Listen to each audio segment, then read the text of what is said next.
uma menina de 5 anos segurou a irmãzinha bebê e perguntou: "Posso trabalhar? Minha bebê não come nada o dia inteiro." As pessoas ao redor dela desviaram o olhar até que um homem poderoso parou, se ajoelhou e fez algo que mudou a vida dos dois para sempre. Antes de começar, aproveite um segundo e diga um oi nos comentários. Conta pra gente de onde você está assistindo. Toda vez que a gente lê esses comentários, isso nos lembra que as histórias realmente conectam as pessoas de formas que a gente nem espera. O frio que vinha dos rios naquela manhã se instalava no centro de Curitiba como algo com rancor pessoal. Às 8 horas, o saguão envidraçado da Wagner Investimentos era um turbilhão de sobretudos molhados e maletas rolantes. A lama de neve fina deixava rastros cinzentos pelo mármore. Copos de café fumegando em mãos enluvadas. Ninguém olhava para ninguém. Essa era a regra das manhãs de inverno. Você mantinha a cabeça baixa e continuava andando. A porta giratória rangeu e uma criança entrou por ela. Ela não escolhera aquele prédio ao acaso. Uma semana antes, do banco de trás de um ônibus, ela avistara uma pequena placa de "Precisa-se" no café ao lado do saguão, e o nome Wagner nas portas de latão ficara em sua mente como um endereço para a esperança. Tinha 5 anos. Ainda assim se portava como alguém com contas vencidas. O casaco era 2 tamanhos errado. Os tênis já tinham se rendido à lama gelada. E contra o peito, envolta num cobertor fino lavado tantas vezes que as flores tinham desbotado a fantasmas, ela segurava um bebê. Ana Luísa tinha pouco mais de 3 meses, jovem demais para entender fome como qualquer coisa além de dor, pequena demais para saber que a criança que a segurava se tornara a única coisa estável em seu mundo. Ela não se apressou, não gritou. Atravessou o mármore do jeito que se atravessa gelo e esperou na fila do balcão de recepção atrás de um homem discutindo sobre validação de estacionamento. Quando chegou a vez dela, reajeitou o bebê mais alto contra as costelas e se esticou o quanto o corpo permitia. "Com licença", disse ela, "eu queria perguntar sobre trabalho, qualquer tipo. Minha irmãzinha não come nada o dia inteiro." A recepcionista piscou para ela. Em algum lugar atrás do balcão, um telefone tocava sem parar e ninguém atendia. "Amorzinho, você está perdida? Cadê a sua mãe?" "Eu não tô perdida." A voz da menina se manteve firme, cuidadosa, como se tivesse ensaiado no ônibus. "Eu sei limpar, eu carrego coisas. Só preciso do suficiente para comprar leite em pó." O rosto da recepcionista suavizou de um jeito impotente. "Querida, você tem 5 anos. A gente não pode contratar você para nada. Não é assim que funciona." Então ela olhou para o bebê e pareceu perder o resto da frase. Um segurança se aproximou dos elevadores, uma mão já perto do rádio. As pessoas desaceleravam ao passar. Uma mulher de echarpe vermelha parou por completo. Depois pareceu constrangida de ter parado e seguiu em frente. A menina sentiu os olhares. O queixo se ergueu alguns milímetros e os braços apertaram o bebê. E ela repetiu o pedido palavra por palavra, como se as próprias palavras fossem um trabalho que pretendia terminar. Ela não estava implorando. Isso era o que ninguém no saguão conseguia identificar direito. Ela viera propor uma troca. Henrique Wagner atravessou a porta às 8h04, cedo de novo, porque o sono tinha parado de marcar hora com ele. 36 anos, sobretudo de cachemira, o rosto acinzentado de um homem que tocava uma firma de 9 dígitos e não sentava para um jantar de verdade fazia um mês. Seu plano era o de sempre: olhos em frente, elevador, 28 andares, fechar a porta para o mundo. Ele deu 6 passos. Não foi a criança que o parou. Foi a postura dela, pequena, orgulhosa, preparada para a humilhação e se recusando a se curvar diante dela. Ele conhecia aquela postura. Ele mesmo a usara aos 6 anos, parado numa mercearia de esquina depois que o coração do pai falhou, se oferecendo para arrumar prateleiras em troca de um saco de batatas e ouvindo a palavra não na frente de estranhos. 28 anos de balanços trimestrais tinham se empilhado em cima daquela lembrança. Bastou uma menininha de casaco molhado para derrubar a pilha inteira. Ele ficou ali, meio virado, a maleta de repente pesada. O bebê se mexeu e soltou um som fino e exausto, mais hábito do que esperança. E Henrique observou a menina fazer algo que lhe disse mais do que qualquer relatório jamais diria. Antes de responder à recepcionista, antes de lidar com o segurança, antes de qualquer coisa, ela tirou uma mamadeira do bolso do casaco. Quase não havia nada dentro. Um último resto de leite em pó, já morno. Ela inclinou, molhou o dedo e tocou os lábios do bebê. A bebê se aquietou contra ela. A irmã primeiro, depois os adultos, depois o que viesse a seguir. O segurança se inclinou para o balcão. Quer que eu tire elas daqui? Ela não está fazendo nada, murmurou a recepcionista, mas a mão já ia em direção ao telefone. A menina viu tudo aquilo. Claramente já tinha visto antes, em outros saguões, em outras portas. O momento em que os adultos param de falar com você e começam a falar sobre você. Algo atrás dos olhos dela se fechou como uma janela num temporal. Ajeitou o cobertor em volta do rosto do bebê contra a corrente de ar da porta. Eu posso começar hoje, disse ela, para ninguém em particular agora, para a sala, para o próprio prédio. Henrique atravessou o mármore. Ele ainda não sabia o que pretendia fazer. Não era homem de dramas de saguão, e algum canto gasto dentro dele sussurrava que aquele era problema de outra pessoa. Do jeito que tudo fora do 28º andar era problema de outra pessoa. Mas os pés já estavam se movendo. E quanto mais perto chegava, mais claramente via. As mãos rachadas, o bilhete de ônibus apertado no punho, como um recibo que ela talvez precisasse mostrar. A forma como ela registrou o casaco caro dele e se retesou visivelmente para o que quer que homens de casaco caro costumassem fazer. Ele parou a um passo respeitoso e se agachou devagar até seus olhos ficarem no mesmo nível dos dela. Saltos duros bateram no mármore atrás dele. A multidão da manhã fluindo ao redor deles, como água ao redor de uma pedra. A porta giratória rangeu abrindo contra uma lufada de vento gelado do rio. Quem te disse, perguntou Henrique, a voz baixa e gasta, que você tem que trabalhar antes de ter permissão para comer? A menina não disse nada. Deu um pequeno passo para trás, os braços apertando a irmã, o cobertor desbotado se amontoando sob o queixo dela. O segurança ergueu o rádio. Senhor Wagner, a gente pode tirar elas agora mesmo. Colocaram as meninas numa sala de reunião perto do saguão, do tipo reservada para clientes cujo dinheiro tinha vírgulas. Aço escovado, poltronas de couro, uma parede de vidro com toda a vista cinzenta do Rio Iguaçu atrás. Uma assistente entrou às pressas com água quente, uma lata de leite em pó que alguém correu para comprar na farmácia, e um cobertor de fleece dobrado ainda com a etiqueta. Cecília não se sentou, ficou de pé perto da ponta da mesa comprida, com o bebê no ombro.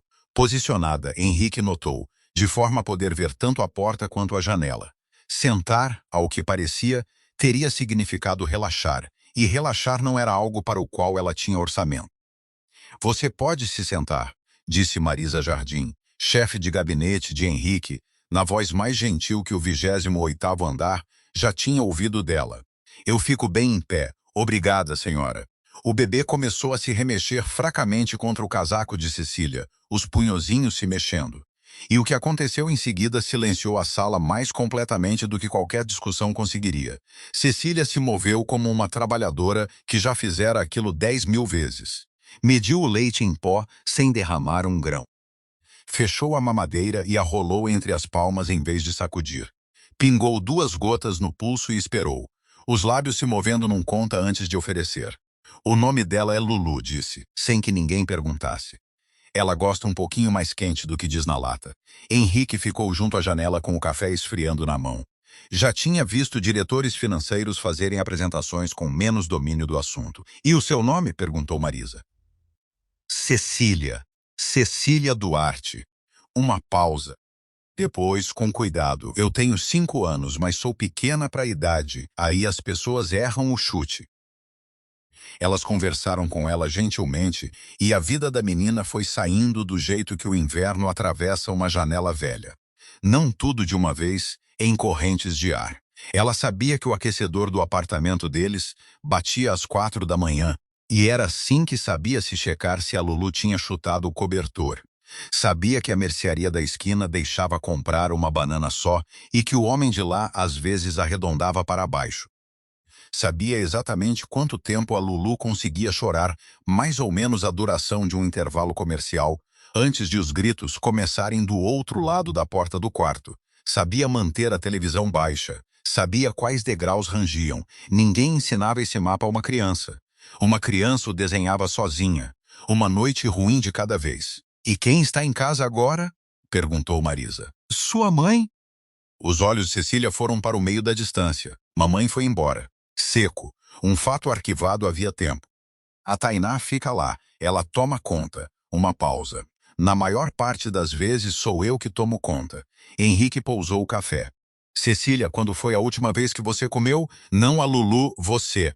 Ela tinha resposta para tudo mais, não para aquela. Os braços ajustaram o bebê, ganhando um segundo. "Eu não sou a pequena", disse por fim, como se aquilo resolvesse tudo. Enquanto Henrique guardava aquela resposta em silêncio, Marisa foi até o aparador e enviou uma mensagem discreta para a lista de contatos de emergência do prédio. Uma enfermeira pediátrica de uma clínica de urgência a 2 quadras já estava sendo chamada. Marisa aprendera anos atrás que pânico não ajudava ninguém, mas preparo, às vezes, ajudava. Foi Marisa quem notou o papel, uma dobra gasta espiando do bolso do casaco. Macia nas dobras, do jeito que papel fica quando vive junto de um corpo. "O que é isso que você tem aí, querida?" A mão de Cecília se moveu para cobrir o bolso. Depois, devagar, porque aqueles adultos tinham alimentado a Lulu e isso conquistara alguma coisa. Ela o tirou e o colocou sobre a mesa. Marisa desdobrou. Uma agenda escrita a giz de cera, nas letras cuidadosas de bloco de uma criança do jardim de infância que não podia se dar ao luxo de errar. Dar comida para Lulu, limpar o chão, pegar latinhas, ficar quieta, não deixar a Tainá brava. A lista ficou sobre 2,5 metros de mogno polido, e ninguém naquela mesa conseguia desviar o olhar dela. E ninguém conseguia olhar para ela também. "Você escreveu isso sozinha?" perguntou Marisa baixinho. "Para não esquecer a ordem." A voz de Cecília se manteve prática. "Se você faz na ordem certa, o dia fica bem, e se você erra..." Cecília olhou para ela, 5 anos e mais velha que todo mundo naquela sala. "Você não erra." Henrique se virou para a janela, a mandíbula travada, porque seu rosto estava fazendo algo que ele não queria que a criança visse. Lá embaixo, Curitiba seguia sua manhã. Aqui em cima, um pedaço de papel acabara de reescrever seu entendimento de quão silenciosamente as coisas podiam estar ruins. A 8 quadras do saguão dele. "Cecília", disse Marisa com cuidado, "sabia que existem pessoas cujo trabalho inteiro é ajudar crianças?" "Não." A palavra saiu rápido, dura.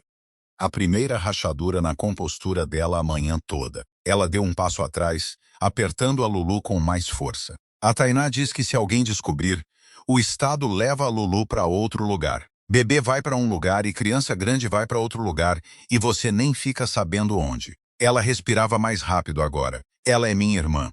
Eu que sei como ela gosta da mamadeira." A sala ficou parada. Em algum lugar, um relógio de parede batia alto demais. Ela não conhecia a palavra acolhimento. Só conhecia separação. E a conhecia do jeito que crianças conhecem monstros. De alguém que achara útil manter um debaixo da cama dela. Marisa releu a lista de giz de cera mais uma vez. Depois baixou a folha. Henrique soltou o ar pelo nariz, atordoado. "Essa não é uma manhã ruim", disse baixinho. "Essa criança segurou o telhado inteiro sozinha." Então o telefone da mesa tocou. Agudo através do silêncio. Marisa atendeu, escutou, cobriu o bocal. A enfermeira pediátrica disse: "Ela está lá embaixo." A enfermeira se chamava Dandara Oliveira e passara 13 anos em pediatria, aprendendo a manter o rosto neutro enquanto as mãos faziam toda a preocupação. Examinou a Lulu num cobertor estendido sobre o sofá de couro do escritório de Henrique, com Marisa por perto, Cecília rondando perto o suficiente para interceptar qualquer coisa de que não gostasse. A Lulu não estava em perigo imediato. Essa foi a primeira coisa que Dandara disse, porque os olhos de Cecília imploravam por isso. Mas o bebê estava abaixo do peso para a idade, gelada, atrasada nas consultas de rotina, e usando uma assadura que falava de longos períodos sem cuidado. Dandara trabalhava com gentileza, narrando tudo para Cecília como se fosse colega. Só estou checando as orelhinhas agora. Ela está bem. Você manteve ela funcionando. Você sabe disso, não sabe? Cecília balançou a cabeça uma vez. Ela sabia. Era a única coisa que sabia com certeza. Depois Dandara se endireitou e a voz mudou para a que usava com adultos. Senhor Wagner, isso não pode ficar nesta sala. O que estou vendo é suspeita de negligência. Eu sou obrigada por lei a notificar. Por lei tenho que ligar agora para o Disque 100 e o Conselho Tutelar vai assumir a partir daí. Qualquer outra pessoa neste prédio também pode fazer uma denúncia. Mas para mim, isso não é opcional. Se eu achasse que a Lulu corria perigo imediato, seria emergência médica primeiro. Isso não é um julgamento de valor e não é um favor que alguém possa fazer discretamente. Marisa já estava concordando. Ela tem razão. Não existe versão disso em que a gente resolve internamente. No momento em que tentamos administrar isso como assunto particular, paramos de protegê-las e passamos a escondê-las. E ali estava, posto sobre a mesa entre eles como um contrato, a bifurcação do caminho. Henrique passara 30 anos resolvendo problemas mantendo-os contidos. Dinheiro se movia discretamente. Advogados se moviam discretamente. Cada instinto que ele tinha dizia para fechar a porta, contratar gente, resolver. Mas a lei não se importava com os instintos dele, e nem, ele percebeu, a decência. As meninas não eram um problema a ser contido. Eram crianças entrando num sistema, e a única pergunta real era se ele se afastaria assim que o Estado entrasse em cena. Pensou em se afastar. A honestidade exigia admitir isso. Pensou no conselho, na imprensa, na agenda, na estranheza de ver seu nome no arquivo de uma assistente social. Seria tão fácil escrever um cheque para algum fundo e voltar para cima. Olhou para Cecília. Ela tinha se posicionado entre a Lulu e a sala inteira. Faça a ligação, disse ele. Dandara fez a ligação do telefone da mesa dele e a sala ficou quieta em volta do som daquilo. A voz calma dela recitando um endereço, idades, observações. Em algum lugar dentro do sistema de proteção do Estado, uma notificação passou a existir, e a vida das meninas oficialmente saiu de mãos particulares, e ligou para a advogada dele. Diana, preciso de você aqui no prédio. Não, nada corporativo. Uma pausa. É sobre 2 crianças. Explico quando você chegar. Depois se voltou para Marisa. O que quer que os investigadores precisem, gravação do saguão, registro de visitantes, minha agenda, depoimentos de quem viu elas entrarem, cooperação total, nada de enrolação. Parou, e a voz caiu para algo que já não era registro de CEO, e uma coisa vai ser dita para cada pessoa que tocar nesse caso. Todo esforço para manter essas irmãs juntas. Marisa anotou como se fosse instrução jurídica, porque era exatamente o que estava se tornando. Cecília observava tudo aquilo do jeito que um bichinho observa o tempo mudar. Adultos ao telefone, estranhos anotando coisas, uma mulher de jaleco tocando a irmã dela. Passara meses sendo ensinada exatamente como aquilo se parecia. Aquele era o começo da coisa que a Tainá prometera. Aquilo era o Estado chegando com pranchetas para levar a Lulu para algum lugar que ela nunca mais conseguiria achar. Ninguém na sala era cruel. Isso quase piorava tudo. Crueldade ela sabia enfrentar. Gentileza era a coisa que nunca aprendera a precificar. E tudo nos 5 anos dela dizia que qualquer coisa sem etiqueta de preço era algo que você não podia pagar. Então ela fez o que sempre fazia quando o chão se mexia. Contou o que ainda conseguia controlar. Lulu, alimentada. Lulu, aquecida. Lulu a 3 metros de distância e um último bem para negociar. A sopa chegou, mandada lá do café do térreo e ficou fumegando na mesinha, intocada. A Lulu, alimentada, aquecida e trocada com roupas que uma se comprara às pressas numa mistura de culpa e ternura, dormia no vão das almofadas do sofá com o velho cobertor desbotado por cima do novo de fleece, porque Cecília insistira que o velho ficasse por cima. A Lulu estava segura, o que significava, pela aritmética pela qual Cecília vivia, que era hora de pagar. Ela se levantou no meio do escritório de Henrique. Alisou a frente do casaco com as 2 mãos, do jeito que se faz antes de uma entrevista de emprego, quando o casaco é tudo o que você tem. A sala estava tão quieta que dava para ouvir a saída de ar respirando atrás das paredes. A Lulu já comeu. A voz saiu plana e cuidadosa, uma funcionária reportando a um supervisor. Que sala eu limpo agora para a gente poder ficar? Uma colher repousava contra a porcelana. Vapor subia da sopa que ninguém tocara. A caneta de Henrique escorregou da mão e bateu na mesa de mogno com um clique seco. Tainá Cordeiro chegou a Wagner Investimentos pouco depois da 1 da tarde, e o saguão a reconheceu antes que ela dissesse uma palavra. Entrou pela porta giratória ofegante e alta, celular numa mão, uma bolsa de vinil barata balançando na outra, exigindo saber onde estavam guardando as filhas dela. As filhas dela. Ela começou com isso. A segurança a levou lá em cima seguindo instrução de Diana Mercer, porque era melhor tê-la falando numa sala de reunião do que fazendo cena no saguão. Tinha uns 35 anos, casaco fino demais para o frio, os olhos se movendo rápido, o olhar de uma mulher que aprendera a entrar em cada sala já discutindo. Cecília ouviu a voz através da parede e ficou perfeitamente imóvel. Era uma imobilidade que Henrique estava começando a reconhecer, o congelamento de uma criança fazendo o inventário das saídas. Ela não correu para Tainá, não se escondeu dela. Simplesmente deu 2 passos a mais na direção de onde a Lulu dormia e se posicionou ali, esperando. As mãos, que vinham dobrando e redobrando um guardanapo de papel do almoço, ficaram lisas ao lado do corpo, e o rosto se esvaziou de tudo que um rosto pode conter, do jeito que uma casa escurece cômodo por cômodo antes de uma tempestade. Aquilo, disse a Henrique mais do que qualquer arquivo poderia. Vocês não têm direito nenhum, anunciou Tainá, antes que alguém lhe oferecesse uma cadeira. Pegar as crianças na rua e trazer para uma torre. Eu quase enlouqueci. Senhora Cordeiro. A voz de Diana era plana como sala de tribunal. Sente-se. A senhora é a responsável legal das meninas? Eu cuido delas. A mãe delas sumiu. Alguém tinha que assumir. E fui eu. 2 anos eu mantive um teto sobre a cabeça dessas crianças. Isso não é o que eu perguntei. A senhora tem uma decisão judicial? Guarda passa pela justiça.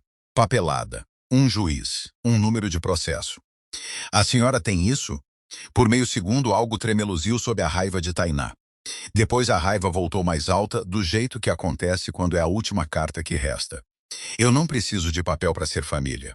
Eu sou prima da mãe delas. A gente dividia aquele apartamento. Quando a mãe delas parou de voltar para casa, quem ficou? Eu. A mãe agora tinha um nome, largado sem cuidado, e Cecília se encolheu com aquilo como uma porta batendo. Pedaço por pedaço, no espaço entre os discursos de Tainá, a forma daquilo foi aparecendo. Ela era prima e ex-colega de apartamento da falecida mãe. Quando a mãe sumiu do quadro, Tainá simplesmente ficara no apartamento, na caixa de correio, na papelada. Os cartões de benefício continuavam funcionando. Os cheques continuavam chegando naquele endereço. Ela sabia o suficiente do jargão, assistente social, guarda, o Estado, para assustar uma criança de 5 anos e blefar com um síndico, e o trabalho de verdade de manter 2 crianças vivas se instalara silenciosamente sobre a menor pessoa da casa. Ela não era um monstro, e essa era a parte difícil. Monstros são raros. Tainá era algo mais comum, uma mulher encurralada que fizera uma coisa conveniente, depois outra, e dissera a si mesma o caminho inteiro para baixo que era a heroína daquilo, segurando o teto, como ela dizia, provavelmente até acreditava. Gente consegue construir uma vida inteira em cima do trabalho não pago de uma criança e ainda se sentir mal reconhecida. A senhora dá comida para elas? Perguntou Henrique baixinho. Claro que dou. É a criança que exagera. Aquela ali. Sempre foi dramática. A mandíbula de Tainá travou. Cecília ficou em pé perto do sofá e não disse nada. E ali estava a dor daquilo. Ela não pulou para corrigir a Tainá, não a denunciou nem se agarrou a Henrique. Os olhos dela foram para o chão e a mão encontrou a borda do cobertor desbotado da Lulu. E ela ficou em silêncio porque a Tainá passara meses instalando uma lição simples nela. Conte a verdade e perca sua irmã. A lealdade dela não era amor. Era um cadeado, e a Tainá erguia a chave toda vez que dizia a palavra Estado. Henrique observou a criança se encolher e sentiu sua certeza tropeçar. Entrara naquela sala acreditando que os fatos eram luz do sol, que assim que a papelada falhasse e a história rachasse, o caminho certo simplesmente apareceria e todo mundo seguiria.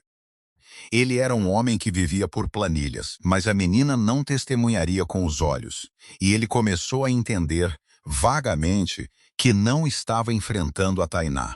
Estava enfrentando tudo o que a Tainá tinha ensinado.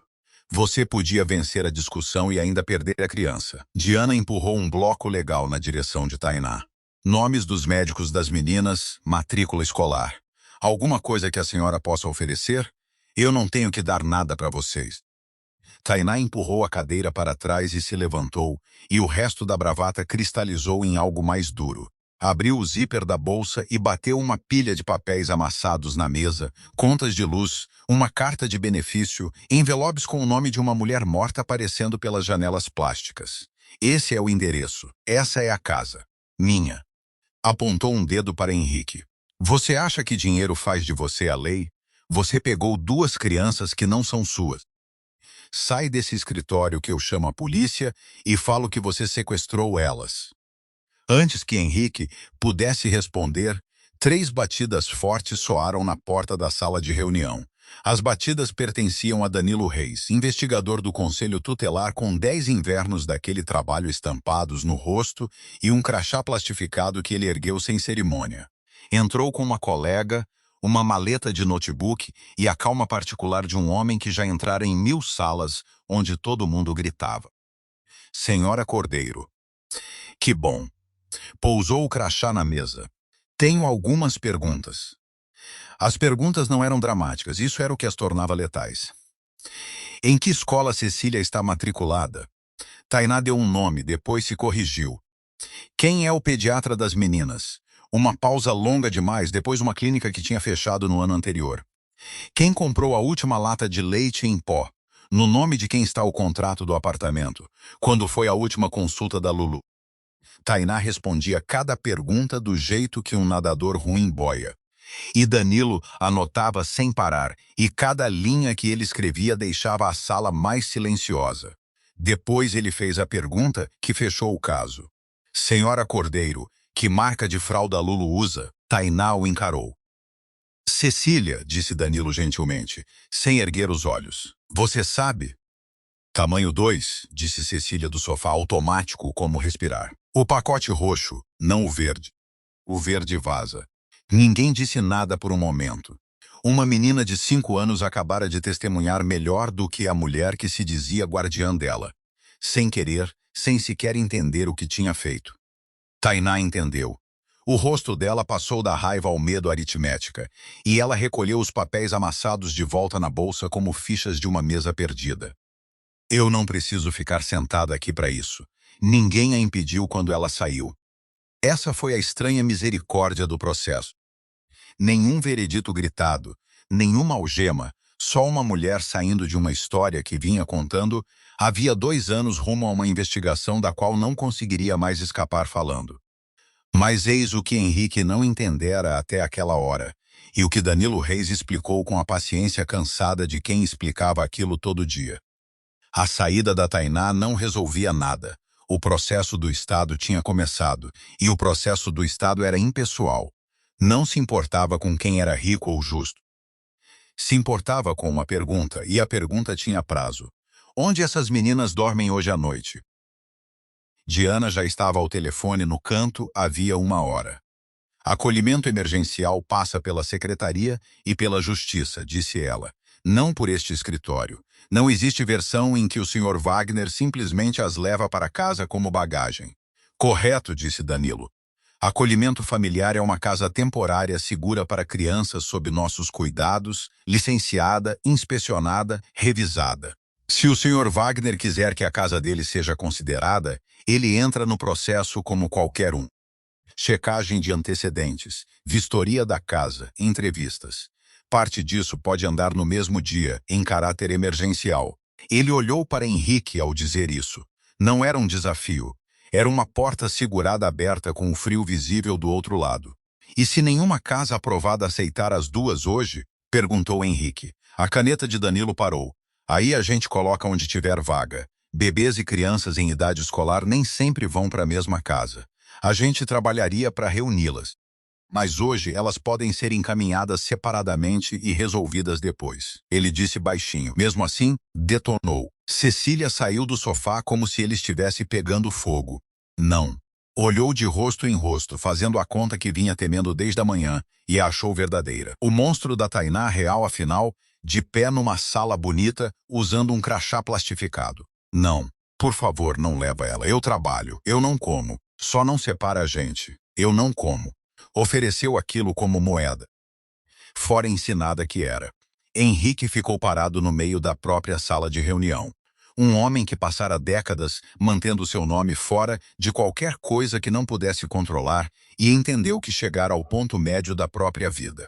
Atrás de uma porta, cooperar, doar generosamente, acompanhar o caso a uma distância respeitosa. Ninguém o culparia.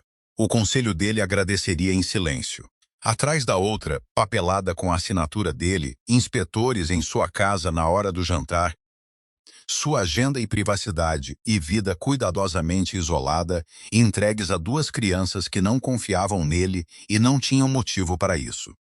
Pensou no menino da mercearia de esquina, se oferecendo para arrumar prateleiras, e em todo adulto naquele dia que olhara para aquele menino e decidira que era problema de outra pessoa. A sala esperou. Até o relógio pareceu esperar. A Lulu começou a chorar no instante em que a segunda funcionária estendeu a mão para o bebê conforto. Os sapatos de Cecília arrastaram no chão enquanto ela se virava na direção da irmã, contida apenas pela mão gentil de Marisa e pelo próprio cansaço. Diana já tinha a petição emergencial pronta. Estivera pronta havia uma hora, ela o conhecia. Danilo se virou para Henrique, caneta estendida. Se o senhor quer que a sua casa seja considerada hoje, senhor Wagner, preciso da sua assinatura agora.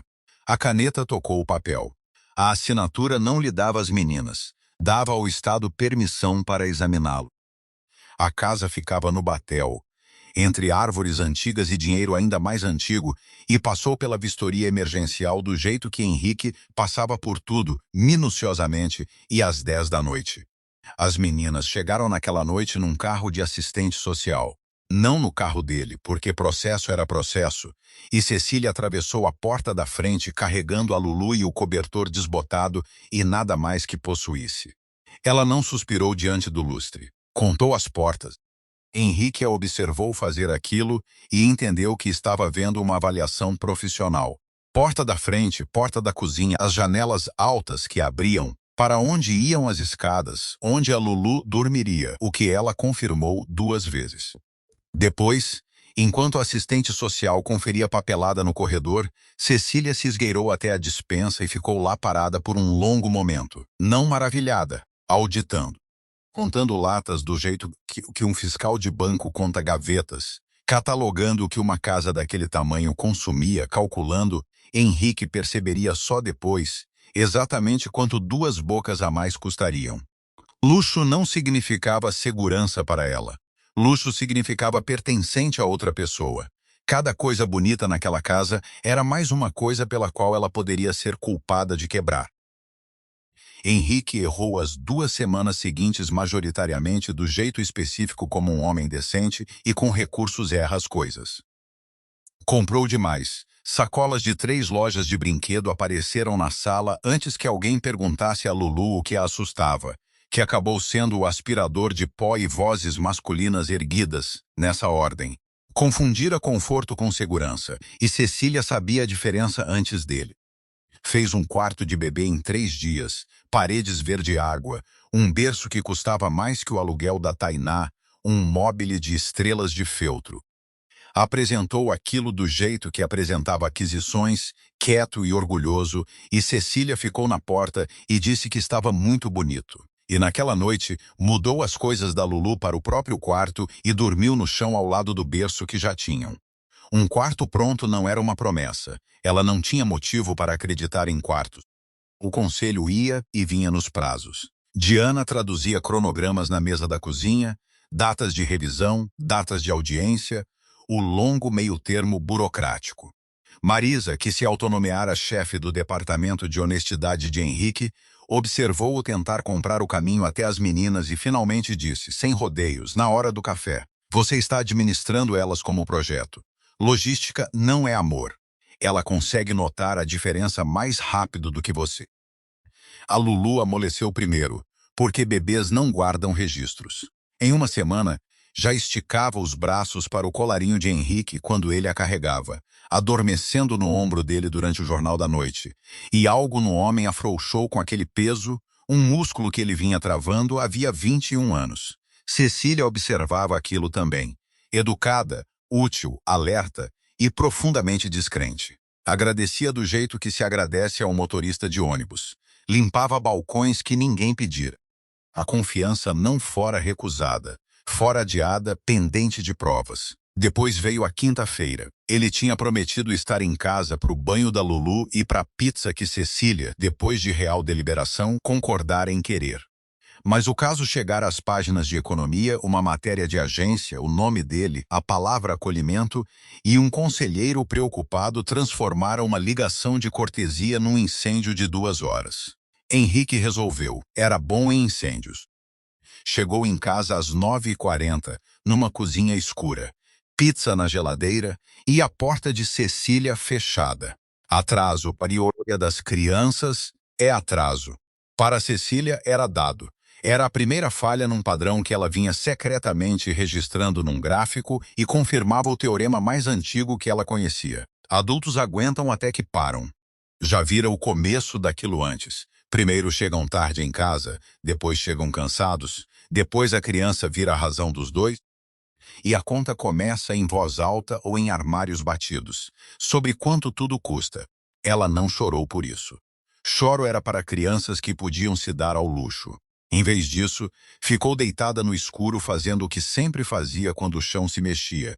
E por volta da meia-noite chegou a única solução que seus 5 anos jamais lhe tinham oferecido. Ele devia ter batido na porta dela naquela noite. Disse a si mesmo que amanhã.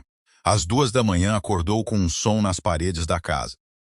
Suave, rítmico, errado. Não era o aquecedor, não era o vento. Desceu descalço no escuro e parou no último degrau. As luzes da cozinha estavam apagadas. Na claridade cinzenta que entrava pela janela, Cecília estava varrendo o chão, 5 anos, de pijama emprestado, movendo a vassoura em fileiras cuidadosas como uma zeladora noturna. O corpinho inteiro se inclinando no trabalho. Os balcões já estavam limpos. O pano de prato já dobrado. Ela já estava naquilo havia um tempo. Cecília. A voz dele saiu áspera de alarme. O que você está fazendo? Ela não se assustou. De algum jeito, essa era a parte pior. Só parou, segurando a vassoura com as 2 mãos, como uma ferramenta que talvez precisasse entregar. E olhou para ele com os olhos vazios de cansaço. Eu tenho que me fazer útil antes de amanhecer. A voz dela era pequena e factual. Você chegou tarde por causa da gente. Se eu não for útil, você manda a gente embora. A vassoura escorregou dos dedos dela e caiu. A vassoura ficou no chão da cozinha entre os dois e Henrique não a pegou. Se agachou, em vez disso, do jeito que fizera naquela primeira manhã no saguão, até os olhos ficarem no mesmo nível dos dela. E na luz cinzenta da janela, ele finalmente viu a coisa em torno da qual vinha rondando havia semanas sem nomear. Cecília não acreditava que adultos iam embora por crueldade. Crueldade teria sido mais simples. Ela acreditava que adultos iam embora quando uma criança parava de valer o custo. Barulhenta demais, com fome demais, cara demais, não mais útil. A mãe fora embora. A Tainá a precificara por tarefa. Toda a regra pela qual ela vivia se resumia a um único registro contábil. Ganhe o seu lugar ou perca-o. Você não conseguia argumentar uma criança para fora daquilo. Uma aritmética como a dela não fora aprendida com palavras e não seria desaprendida por elas. Então ele parou de argumentar. O que Cecília recebeu, em vez disso, nas semanas seguintes, foram provas, colocadas uma tábua de cada vez. O jantar de investidores em São Paulo, aquele que importava, foi para o vice-presidente e Henrique comeu macarrão no batel enquanto um homem em São Paulo fechava o maior negócio do trimestre e levava o crédito. As entrevistas de avaliação da casa chegaram, horas de perguntas de um estranho sobre a infância dele, o casamento que não acontecera, a morte do pai, perguntas que ele teria pagado caro para evitar. E ele sentou na própria sala e respondeu tudo enquanto Cecília espiava da escada, escutando um homem adulto contar a verdade sobre si mesmo quando isso custava caro. Ele decorou o horário de alimentação da Lulu de cabeça, sem equipe, sem anotações. A mamadeira das 2 da manhã virou o turno dele, e mais de uma vez Cecília desceu o corredor para checar e o encontrou na cadeira de balanço fazendo o antigo trabalho dela, mal no começo, depois menos mal. A mãozinha da Lulu enganchada no colarinho dele. Ele chegou cedo à entrevista de matrícula escolar de Cecília e ficou até as partes desconfortáveis. As perguntas sobre os registros dela, as lacunas, a pausa quando a orientadora ergueu os olhos do arquivo e depois para a menina. Ele não suavizou com dinheiro nem charme. Só ficou. Um fato grande e quieto numa cadeirinha de plástico. E chegava em casa antes da hora de dormir. Não uma vez, não a maioria das noites, todas as noites. Durante um período em que a matéria de agência ganhou um desdobramento e o conselho ganhou opiniões. Cecília manteve o gráfico rodando na cabeça, esperando a linha quebrar do jeito que linhas sempre quebravam. Testou ele, não por travessura, por ciência. Deixou um respingo de suco no balcão uma noite e foi dormir sem limpar. Depois ficou acordada com o coração martelando, esperando o som da raiva subindo a escada. O que veio em vez disso foi a lava-louças ligando e a luz da varanda apagando e nada. De manhã, o balcão estava limpo e ninguém a cobrou por isso. Outra noite ela adormeceu antes de terminar o trabalhinho que ela mesma se atribuíra, dobrar as toalhas que insistira em dobrar, e acordou de madrugada preparada para consequências, já ensaiando desculpas. As toalhas estavam dobradas na cesta. Alguém tinha terminado. Mal. Os cantos não batiam. Ela ficou olhando para aquelas toalhas tortas por um bom tempo, porque um homem que podia contratar qualquer pessoa as dobrara ele mesmo, à noite, errado, e não dissera uma palavra sobre isso desde então. Mas uma crença tão antiga não cai só com provas. Precisa ser perguntada em voz alta uma vez, na porta dela. Aconteceu num domingo à noite em julho. Henrique a encontrou na porta do escritório dele com um pano e um frasco de produto de limpeza que ela pegara debaixo da pia. E, antes que ele pudesse dizer qualquer coisa, a pergunta dela saiu num jorro, plana e insaciada. A voz do saguão. Eu devo continuar limpando aqui dentro, na casa, para você não mandar a gente embora? Eu só preciso saber a quantidade. As mãos dela tremiam levemente em volta do pano. A quantidade de trabalho para eu não errar. O pano escorregou. Ele se ajoelhou e o pegou junto com ela, as mãos dos dois no tecido. E não levantou a voz nem fez discurso, porque ela já tinha ouvido discursos, e discursos eram de graça. Cecília, olha para mim. Ela olhou mal. Você não é funcionária aqui, você não é convidada em teste. Não existe quantidade, você não compra o seu lugar nessa casa porque ele já é seu. Tirou o pano das mãos dela gentilmente e o produto de limpeza e os pousou na mesa, fora da história. A bagunça espera até de manhã. Essa é uma regra da casa agora. Nossa! Depois fez a única coisa que sempre funcionava. Ficou. Sentou no chão do corredor fora do quarto dela enquanto ela ia para a cama, do jeito que aprendera que ela conseguia tolerar, presente, mas sem pairar. E ainda estava ali quando a respiração dela desacelerou, ainda ali passando da toalha que ela não dobrara e do balcão que não limpara, um fato grande e quieto no escuro. A lava-louças zumbia na cozinha. A garoa fina, a última daquele ano, batia de leve nas janelas. Meio adormecida, Cecília sussurrou. Então, se eu não terminar, a gente ainda fica? Henrique puxou o cobertor até o ombro dela. Sim. E, pela primeira vez em toda a história da vida dela, ela deixou os olhos se fecharem antes que o trabalho estivesse feito. O desfecho legal, quando finalmente chegou, chegou do jeito que desfechos de verdade chegam. Não numa martelada dramática, mas numa pilha de documentos datados, audiências de 14 minutos, adiamentos, uma juíza da vara de família que fazia boas perguntas numa voz cansada. No fim do inverno, o acolhimento tinha se tornado permanente. A guarda passou pelos canais próprios, revisada e conquistada. E Henrique Wagner, que uma vez medira a vida em trimestres, agora media em semestres escolares. Ninguém aplaudiu num tribunal. Essa não era a vitória. A vitória foi que as meninas pararam de esperar ser removidas. Apareceu em coisas pequenas primeiro. Cecília parou de deixar os sapatos perto da porta à noite.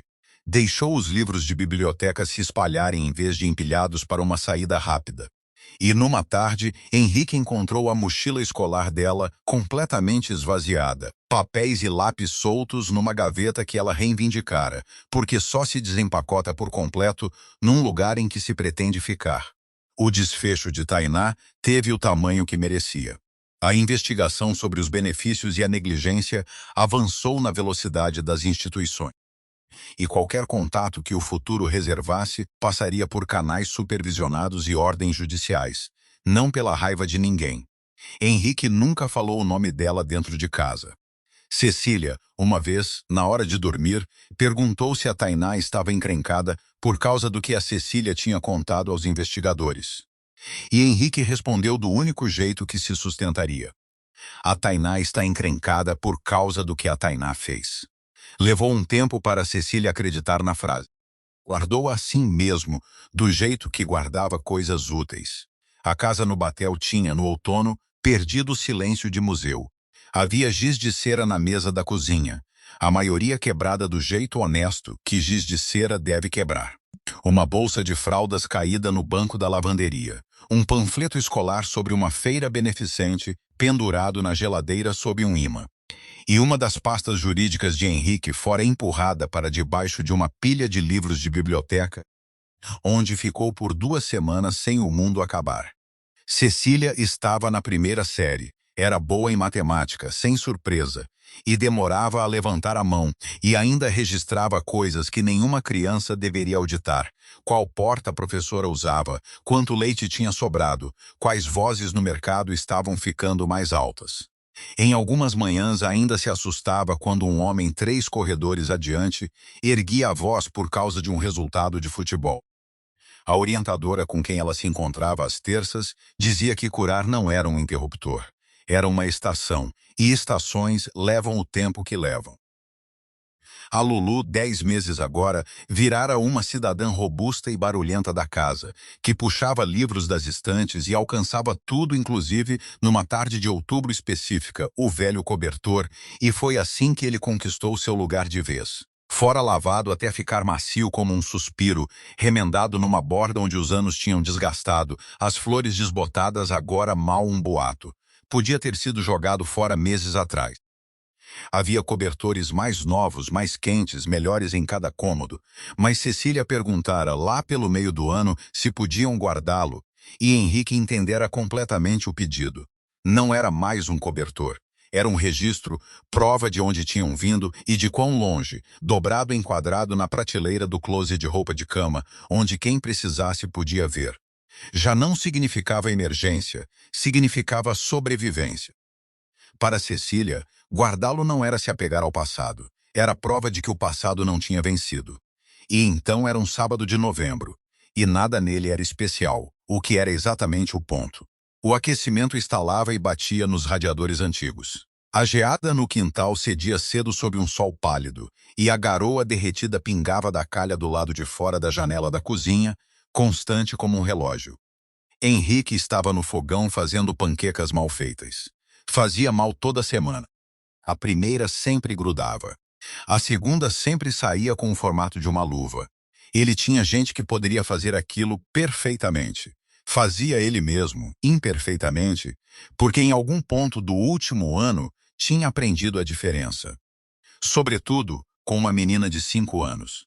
A Lulu sentava na cadeirinha alta, batendo a colher na bandeja, com a alegria de uma percussionista que nunca tinha sido mandada ficar quieta. Cecília sentava do outro lado, de pijama de flanela, o cabelo bagunçado de sono, um prato de panquecas em formato de luva na frente dela. E então aconteceu, a pequena coisa enorme. A Lulu grasnou pedindo uma mordida e a mão de Cecília se moveu automaticamente. O velho reflexo, a irmã primeiro sempre cortando um pedaço para alimentá-la antes de tocar no próprio prato. E então ela parou. A própria tigela da Lulu já estava ali, já servida, porque Henrique tinha cuidado disso, porque o café da manhã naquela casa chegava sem precisar ser conquistado. Cecília olhou para a irmã, alimentada, barulhenta e bem. Olhou para o próprio prato e pegou o garfo e comeu. Ninguém mandou, ninguém exigiu, nem sequer notou em voz alta. Foi só a primeira prova comum, num sábado comum, de que ela não vivia mais num mundo em que o amor precisava ser conquistado antes do café da manhã. Uma colher bateu numa tigela de cereal. A Lulu riu de nada, do jeito que bebês riem. A garoa derretida marcava o tempo do lado de fora da janela. Cecília ergueu os olhos, cauda no queixo, e perguntou, quase casual, eu ainda preciso ajudar hoje? Henrique pousou outra panqueca torta no prato dela. Só se você quiser. E dessa vez, com a Lulu rindo ao lado dela e Henrique esperando junto ao fogão, Cecília comeu primeiro.